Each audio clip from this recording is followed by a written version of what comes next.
नमस्कार दोस्तों, जय श्री राम। 127th एपिसोड, 127वां एपिसोड 10th जून 1964 आबू पहाड़ पर किया गया स्वामी लीलाशाह जी का प्रवचन। टॉपिक इज ध्यान व चिंतन। वेदों व शास्त्रों में निराकार ब्रह्म का जो वर्णन किया हुआ है, जिज्ञासु को चाहिए कि इस स्वरूप का ध्यान व चिंतन करे। चिंतन व ध्यान करते करते वही स्वरूप बन जाना चाहिए। उसके लिए बार बार ब्रह्म स्वरूप का ध्यान चिंतन करते रहना चाहिए। जगत मिथ्या ब्रह्म सत्य जानना चाहिए।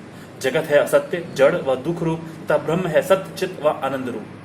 जैसे स्वप्न की सृष्टि मिथ्या है, वैसे जागृत की सृष्टि भी मिथ्या कल्पित है। जागृत की सृष्टि स्वप्न में नहीं है, स्वप्न की सृष्टि जागृत में नहीं है। इससे सिद्ध हुआ कि दोनों सृष्टियां मिथ्या है। वैराग्य का अर्थ है दुनिया के किसी भी पदार्थ में मन या प्रीति नहीं हो तथा न कोई वासना ही रहे। ऐसा नहीं है कि कोई हाथ में कमंडल लेकर जटाए रखकर गेरू वस्त्र पहने तो वह वैराग्यवान बन जाएगा। यदि भीतर वासनाएं भरी हुई होंगी तो वह वैराग्यवान नहीं कहलाएगा। जिसका अज्ञान, कर्म व वासनाएं नष्ट हो चुकी हैं, वह देह मुक्त हो चुका है। उसका फिर जन्म नहीं होता। धन्यवाद। जय श्री राम।